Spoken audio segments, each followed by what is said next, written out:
दोस्तों, smart academy point YouTube channel को subscribe करें, बेल आइकन पर क्लिक करें और ऑल पर क्लिक करें ताकि हमारे द्वारा अपलोड किए गए सारे वीडियो का नोटिफिकेशन टाइम टू टाइम मिल सके और आप वीडियो को क्लिक कर देख सके।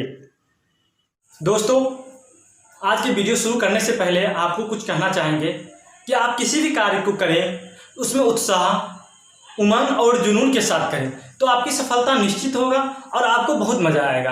क्योंकि किसी भी कार्य को आप उत्साह के साथ अंत तक करते हैं तो आपको सफलता निश्चित मिलेगा। चाहे आप कंपटीशन की तैयारी कर रहे हैं या आप किसी अदर एग्जाम की तैयारी कर रहे हैं, उसमें आपका सफलता का मेन कारण है आपका उत्साह, उमंग और जुनून। जब तक ये तीनों नहीं होगा तब तक आप सफलता नहीं हासिल कर सकते हैं, बल्कि ये तीनों होना अनिवार्य है। तो दोस्तों, आज की क्लास में हम लेके आए हैं मैथ का सीरीज, जिसमें आपको मैथ सीरीज में इसलिए लेके आए हैं क्योंकि बहुत से ऐसे स्टूडेंट हैं जिसको मैथ से बहुत डर लगता है, जिसको मतलब अंदर यानी मैथ का डर अंदर समा गया हो उस डर को दूर करने के लिए ये सीरीज का आज फर्स्ट क्लास शुरू कर रहे हैं। तो दोस्तों, आपको जितना हो सके इससे शेयर बटन पर क्लिक करें और दोस्तों में शेयर करें और ज़्यादा से ज़्यादा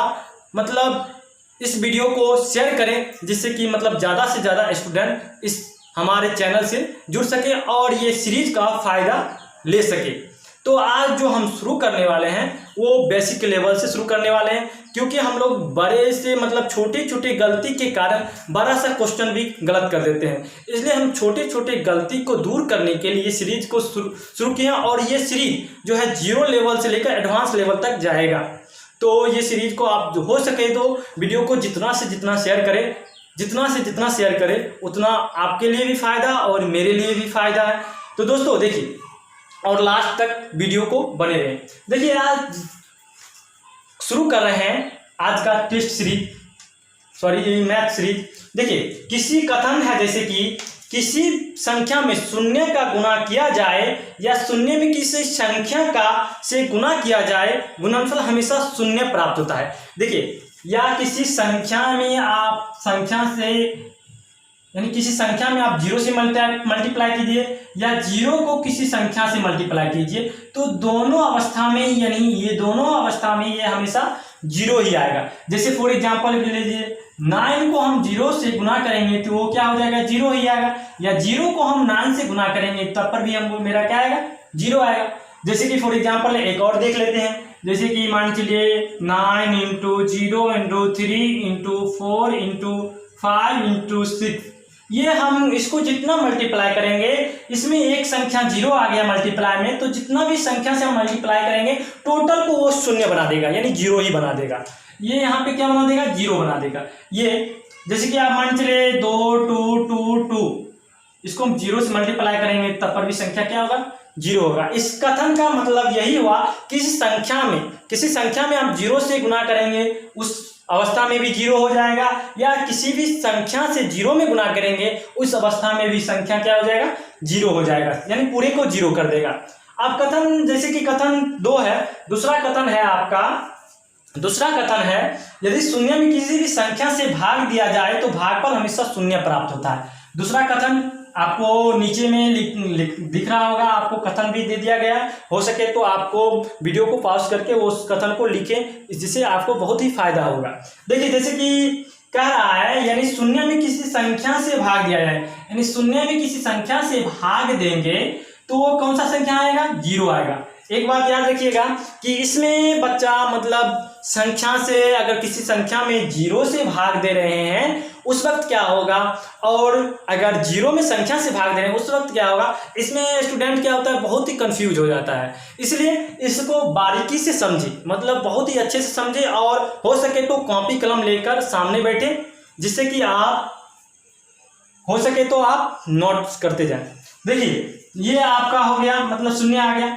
अब ये दूसरा जो कथन है, मान चलिए 4 0 में हम डिवाइड करेंगे, यानी 2 2 2 2, कितना भी संख्या से हम डिवाइड करेंगे तो वो संख्या यानी हमेशा इसका भागफल जो होगा वो हमेशा शून्य ही आएगा, यानी 0 ही आएगा।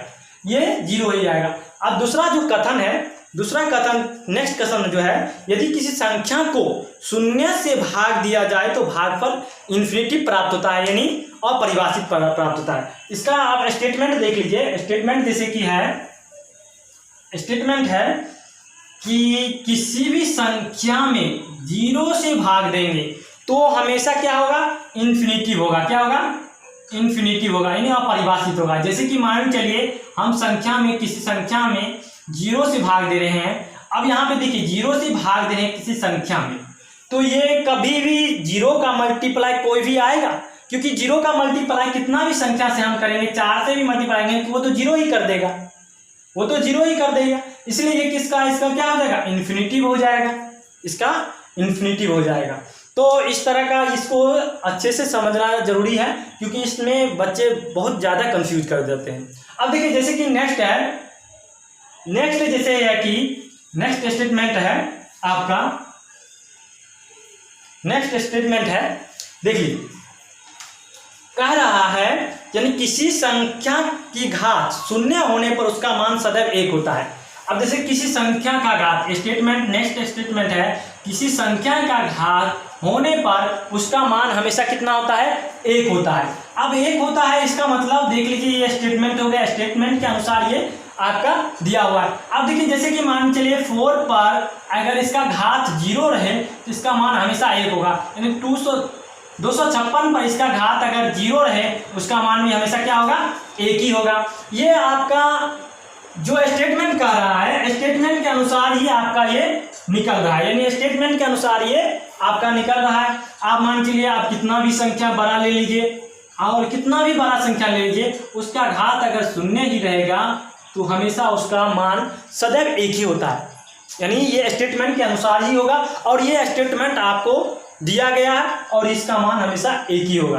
अब नेक्स्ट स्टेटमेंट है किसी संख्या, यानी किसी संख्या को स्वयं से भाग देने पर भागफल हमेशा 1 ही होता है। जैसे कि मान चलिए ए कोई संख्या है, इसको स्वयं से ही भाग दिया जाए तो उसका मान हमेशा क्या आएगा, 1 आएगा। क्या आएगा, 1 आएगा, हमेशा मान 1 आएगा।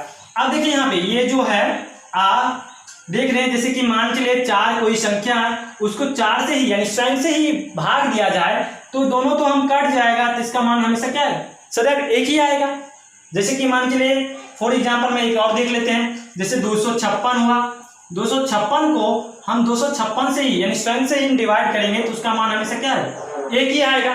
तो यही आपका स्टेटमेंट है। और दोस्तों इस चैनल को आप हो सके तो सब्सक्राइब करें और दोस्तों में शेयर करें, जितना हो सके आप दोस्तों में शेयर करते जाएं। अब देखिए नेक्स्ट स्टेटमेंट है, यानी किसी भी संख्या के पहले कोई भी चिन्ह न हो तो धन चिन्ह माना जाता है। मान चलिए किसी भी संख्या के पहले अगर चिन्ह ना हो, किसी भी संख्या का पहले अगर चिन्ह ना हो तो वो क्या हो जाएगा, धन माना जाता है। कि मान चलिए अगर यहाँ पे ये चिन्ह नहीं है, अगर ये मेरे पास चिन्ह नहीं है तो ये कैसा माना जाएगा, ये हमेशा धन ही माना जाता है। क्या माना जाता है, धन ही माना जाता है। अब नेक्स्ट स्टेटमेंट जो है वो कह रहा है धनात्मक और ऋणात्मक संख्याएं सदैव आपस में घट जाती है और चिन्ह बड़ी संख्या लगता है। अब स्टेटमेंट देख लीजिए, स्टेटमेंट देखने से पहले इसको हम क्या कर लेते हैं, क्लियर कर लेते हैं थोड़ा। अब देखिए यहाँ पे दोस्तों हो सके तो वीडियो को शेयर करें और हो सके तो लाइक जरूर करें, बीच में लाइक जरूर कर दें अगर वीडियो पसंद आ रहा हो तो।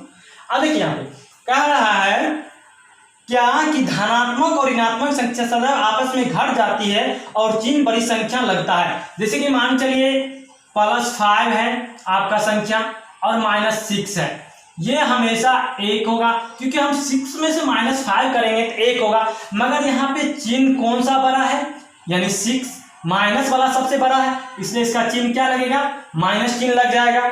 जैसे माइनस चिन्ह लगेगा। एक और देख लीजिए -9 + 17, आप इसका देखिए चिन्ह क्या होगा, तो 17 में से 9 घटा देंगे यानी 8 हो जाएगा। अब 8 होगा, कौन सा चिन्ह लगेगा, तो यहाँ पे देखिए प्लस का चिन्ह मतलब अधिक है इसलिए वही चिन्ह लगेगा। और प्लस चिन्ह हम जानते हैं कि नहीं दिया भी जाएगा तो भी सही है, इसलिए +8 हो जाएगा।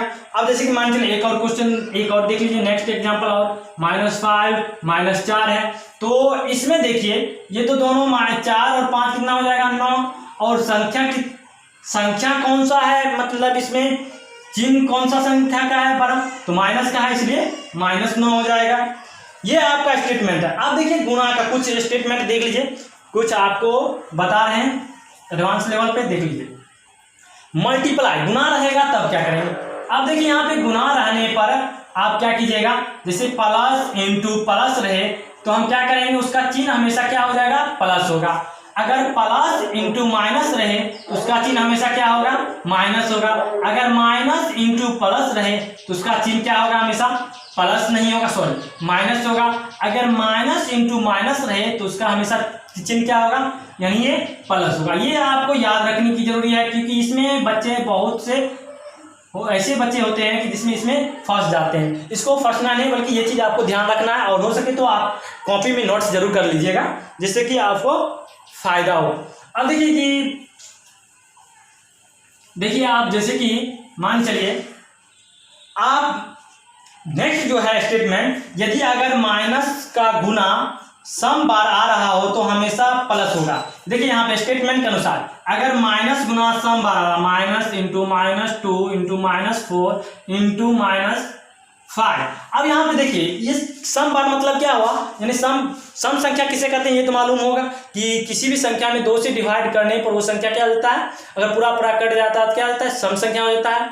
अगर 2 से डिवाइड करने पर अगर पूरा नहीं करता है तो वो विषम संख्या हो जाता है। अब यहाँ पे देखिए ये 1 2 3 4 यानी सम बार आ रहा है, यानी 4 है तो यानी 2 से डिवाइड हो जाएगा तो सम बार आ रहा है, इसलिए ये क्या हो जाएगा, इसका चिन्ह क्या होगा, प्लस आएगा।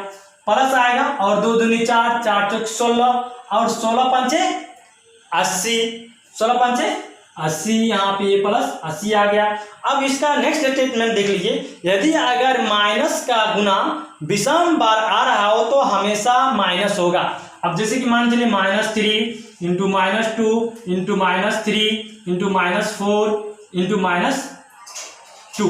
अब यहाँ पे देखिए ये विषम बार आ रहा होगा, 2 3 4 और 5, यानी 5 आ रहा है, 5 बार आ रहा है तो विषम संख्या है। तो आप क्या करेंगे, इसका चिन्ह क्या होगा, माइनस होगा, क्योंकि हम वो आगे स्टेटमेंट आपके स्टेटमेंट के अनुसार ये आपका माइनस ही होगा।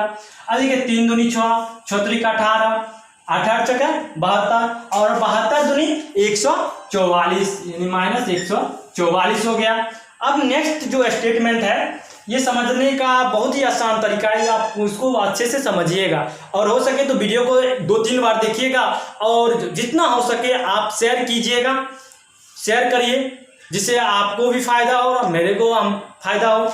अब देखिए नेक्स्ट स्टेटमेंट है, चिन्ह समान हो तो धनात्मक मान प्राप्त होगा और यदि अंश और हर के मान असमान हो तो ऋणात्मक प्राप्त होगा। जैसे कि मान चलिए स्टेटमेंट के अनुसार कह रहा है, अगर अंश और हर का चिन्ह समान हो तो हमेशा धनात्मक ही होगा, क्योंकि ये और ये तो कट जाएगा, इसलिए हमेशा इसका धनात्मक होगा। अगर चिन्ह -a और प्लस रहेगा तो उसका चिन्ह हमेशा क्या होगा, ऋणात्मक होगा, -a/b। जैसे क्वेश्चन दे दिया, फॉर एग्जांपल के लिए तो समझ लीजिए -3/2 -3/2 -4/2, ये जो है ये सब प्लस में ही कट जाता है, ये क्या हो जाएगा, यहाँ पे ये प्लस में ही आएगा, क्या हो जाएगा, प्लस में आ जाएगा। जैसे कि आप मान चलिए, जैसे कि आप कोई क्वेश्चन बना रहे हैं, तो जैसे कि आप देखिए -6/2 बराबर 6/-2 बराबर -6/2, इसका आंसर क्या हो जाएगा, -3 आएगा, क्योंकि हम काटेंगे 3 दूनी 6 क्या कट गया, सबका -3 आ रहा है, क्योंकि बराबर है, इक्वल है, इसलिए इसका -3 आ जाएगा। ये आपका जो है, ये आज का आपका क्लास जो है, यानी टेस्ट जो मैथ सीरीज है, बेसिक मैथ सीरीज का पहला क्लास था, जिसमें आपको हम बताएं आज बेसिक, और आपको अच्छे से अच्छे और भी मतलब बेसिक क्लास के लिए आपको अगले नेक्स्ट क्लास दे रहे हैं। तो दोस्तों आप जितना हो सके आप दोस्तों को शेयर कीजिए, और अगर आप मेरे चैनल पे आप नए हैं तो मेरे चैनल को आप सब्सक्राइब कर लीजिए। धन्यवाद दोस्तों, हमारे चैनल से जुड़े रहने के लिए आप।